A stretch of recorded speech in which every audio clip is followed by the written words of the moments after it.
I'm going to spend $50 billion to create 51% of the mining capacity in the world, and I'm going to steal all the Bitcoin in the world and take down the Western financial system. First of all, there's no such thing as cryptocurrency. There are 1,000 cryptocurrencies. In other words, you cannot speak generically about cryptocurrencies. Jim Rickards hates cryptocurrencies. That's not true. I really, really dislike Bitcoin, and I'll tell you why. But there are cryptocurrencies out there that I think are very interesting and worth your consideration. I'm for it. I'm against it. Cryptocurrency means nothing. You have to talk about the specific currency, and I'm showing Bitcoin, Litecoin, Monero, and Ether. By the way, isn't it fascinating how the graphical representation of cryptocurrencies is always a gold or silver coin?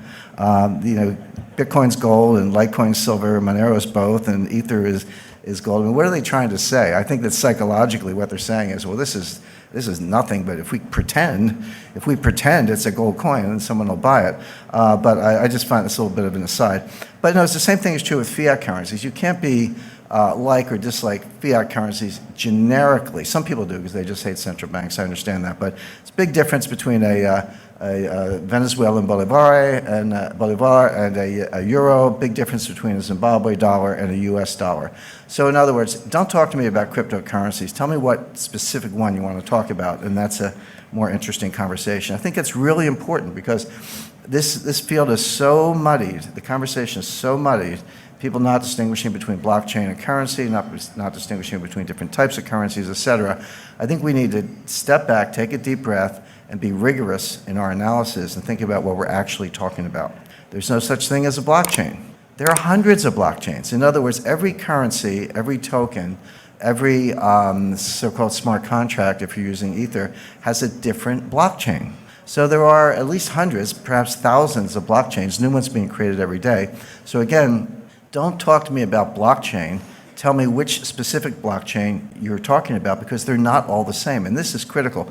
The main difference, there are many differences in this blockchain technology, but the main difference is validation. Because remember, the whole idea of cryptocurrencies and blockchain and the original Bitcoin and what Satoshi Nakamoto came up with is that we're going to have a trustless system. We're not going to trust banks. We're not going to trust clearinghouses. We're not going to trust exchanges. We're not going to trust central banks. We're not going to trust anybody. We're going to have a decentralized system that a community can validate, and we don't have to rely on anybody in particular. That was the original idea. So the question is, what's your method of validation? And that's what distinguishes one blockchain from the other. So I've listed 4 of them here, but there are others. Proof of work, that's what blockchain uses. And you know what the work is? You got to factor these, 87-digit prime numbers into prime factors. It's a lot of computer crunching, completely clunky, completely inefficient, non-sustainable. I'll talk about that in a second.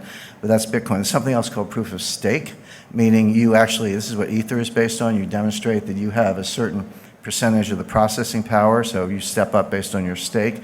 There's proof of space. Space is storage space on a hard drive, so I get to vote on the blockchain. I get to vote on validating the blockchain because I've decided to devote a certain amount of my hard drive to that process. There's a new coin called Space Mint. And then there's the Byzantine Agreement, or Byzantine Agreement. There's a version of that called the Federated Byzantine Agreement, which I personally think is the best, much more robust to some of the problems we're talking about, and there are others. But the point is, don't talk about blockchain. Say, okay, what's your governance model? What's your validation model, et cetera? And then ask yourself, is that sustainable? Is that robust? Will that resist an attack? Are your cryptocurrencies going to be stolen? These are the questions you have to ask yourself, and there are no generic answers. So I cannot emphasize enough. Coin by coin, I hate to use the word coin, whatever, token by token, blockchain by blockchain, be rigorous and ask yourself what's sustainable. Now, Bitcoin, Ripple, and Ether, and some of these other cryptocurrencies, not all of them, but the best known are going to fail. When I say fail, they're going to, Bitcoin might have a $200 value as a token for criminals. I think criminals and terrorists might find a use case at about $200 per Bitcoin, but they're basically not going to be anywhere near where they are today. Why do I say that? I don't want to make a claim without backing it up. The first point is they're non-scalable. Transaction times are slow. And then when you say that to Bitcoin people, they go, aha, the Lightning Network is right around the corner. Lightning's going to, we'll see. They said that about segregated witness. They said that about some of these other solutions. They don't seem to get community support. They keep forking the Bitcoin, meaning one day you wake up and there's 2 blockchains instead of 1, or whatever happened to that whole idea that we weren't going to have inflation and we weren't going to pull new cryptos out of thin air. But these solutions, you have to understand what the solution is. So what they're saying is, nobody has a solution for the inherent slowness, clunkiness, non-scalability of the original Bitcoin blockchain. There's no solution for that. So when you hear about solutions, what are they? Well, what they're saying is take a bunch of transactions offline. So everybody in the room could form a group, or let's say every coffee shop in Brooklyn, New York, every coffee shop in Vancouver could form a group. And all the people who want to buy coffee would join that group.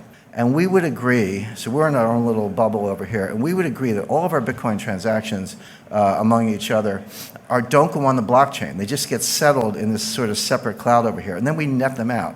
So, I pay you 5 Bitcoin, and you pay the person next to you 4, and he pays the lady in the back of the room 10, and she pays me 7, and we net it out, and then periodically, and it could be daily, weekly, monthly, or whatever, we net all this stuff out, and then we take that net and we put that on the blockchain so that the amount of transactions that have to go on the blockchain is greatly reduced. That's true.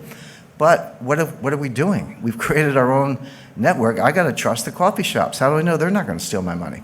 In other words, it's only a solution because you're completely negating the original idea. Oh, I'll be sure. If you want to tear up the original idea and start over, that's fine. But don't tell me you're adhering to the idea of a decentralized, trustless network, because you're not. All you've done is create another network. Somebody, I get trolled on Twitter all the time. People tell me I'm an idiot and I don't know technology and all that stuff.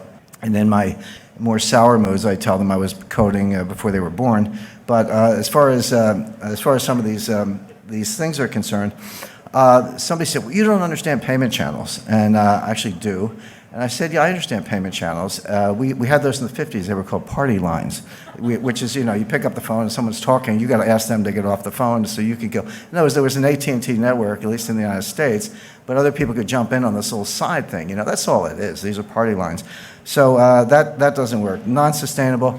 The energy usage to solve the problem and make the proof of work in Bitcoin is now greater than the annual energy output of Ireland. Imagine taking all the electricity used in Ireland in a year, and that's how much we have to use to crunch numbers. By the way, every applied mathematician will tell you that prime factoring is a trivial problem. It's like an uninteresting problem. But it takes a lot of computing power to do it because the numbers are so big and the possibilities are so great. So we're just wasting the entire electrical usage of Ireland. In a few years, it's going to be the entire electrical usage of Japan. Who in this room thinks that governments are going to allow Bitcoin miners to use as much electricity in a year as the entire country of Japan, the 3rd largest economy in the world? That's not going to happen. It's not going to happen. It's not very green. It's completely wasteful. In other words, it can't happen. So that's why I say it's non-sustainable. It's going to hit a wall. Non-regulated, I don't have to remind you of all the frauds, new ones popping up every day.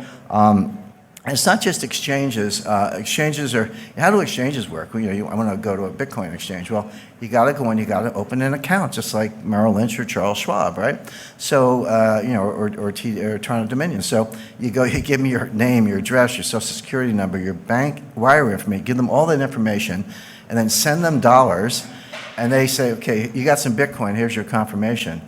Really? How do I know you didn't just take my dollars and send me a phony baloney confirmation? How do I know you're not, a Ponzi? You're using new money to pay off the old money. How do I know you're not Bernie Madoff with a computer engineering degree? How do I know you're not a bucket shop? How do I know any of those things? The answer is you don't. So good luck with that. Not to mention Bitcoin whales. They estimate there are 1,000 people who control 40% of the Bitcoin. Now you got millennials buying, 1/100th of a Bitcoin for, $10 or whatever the math is, $100. But you got these, I call them the whales, these 1,000 people who have 40% of all the Bitcoin. You don't think they have a big vested interest in keeping the price up? And you don't think they wash trade, do wash sales? So A sells to B for 10,000, B sells back for 11,000, A sells back for 12,000, B sells back for 13,000. This is called painting the tape. It's the oldest trick in the book.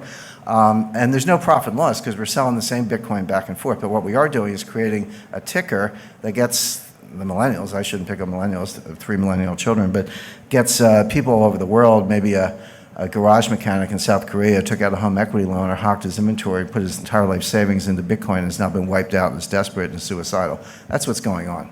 It's basically rich people stealing from the poor, not a good business model in my view. And then finally, there's no use case other than criminals, terrorists, or tax evaders. Why is Bitcoin better than Visa unless you're a criminal? Now, if you're a criminal, I get it. If you're buying child pornography, you want to use the dark web and use some cryptos and all that. And if you try doing that with Visa, you'll probably get a call from the FBI. So I understand why it's good for criminals. But if you're not a criminal, if you're not a tax evader, if you're not buying child pornography, if you're not an arms dealer, if you're not a terrorist, then why is Bitcoin better than Visa? There's really no use case for it other than crime. And then it's non-elastic. And this is important because there's a finite number of Bitcoins, 21 million Bitcoin. They're getting closer to that level every day. And everyone's like, this is a good thing because, the problem with central banks is they print all this money and we're going to have inflation. By the way, we haven't had any inflation for the last 8 years. Separate issue. I'll come to that if we don't run out of time. But, we hate central banks. They print too much money, blah, blah, blah. So we're going to cap the number of Bitcoin. But money supply has to be elastic. It can't be too elastic. The problem with central bank money is that it's too elastic. The reason, by the way, gold is such a good form of money is that it grows slowly. It grows at about the tempo of world growth. It grows at about the tempo of population growth. Not exactly, but close enough that it's the best form of money anyone's ever discovered. But the problem with Bitcoin, when you hit a hard stop, which they will, and the economy keeps growing, but you want to back it with Bitcoin, so here's your money supply and here's your economy, that's inherently deflationary, right? Because each Bitcoin's got to support more and more growth, meaning your Bitcoin is worth more in theory, but the problem is you never get there. Why? Because if you have a deflationary currency, there's no bond market. The money supply grows based on credit, based on loans, based on various forms of borrowing. The money supply is just a foundation, and the economy grows with credit. Nobody wants to borrow in a form of money that's going to be more expensive when you pay it back. I'm not talking about interest. That's always part of the equation. I'm saying the money itself is worth more when you have to pay back the loan. No one's going to borrow on that loan, therefore no bond market, therefore no viable form of money. So these are all the reasons why this is going to hit the wall. Before we continue, help us clicking that YouTube like button and subscribe now to our channel. This shows the algorithm that you valued this information. And it helps us spread that message. Sharing is caring. And now, let's continue. What to do in such a situation? Inform yourself and keep your financial education strong. We from the Compact Group offer our loyal subscribers a free educational portal with first-hand monetary, financial, and economic knowledge. Enter our invite-only Insider Club by clicking the link below. You will get access to first-class information far earlier than the rest. We have prepared a special deal for all our members where you can access a giant pool of Robert Kiyosaki's financial wisdom for just $1. To find out more, simply click the link below and join our Insider Club absolutely free. But there is more you can and should do. Build up several streams of income. More and more people realize that they have to take their future in their own hands, but they don't know how and where to start. We from Compact offer our Insider Club members unique opportunities. Strengthen your financial muscle and get the edge. Click the link below. Become part of our free Insider Club. No financial obligations. But there's one important thing you have to know. You have to become active. So do it now. Become active and see you on the other side.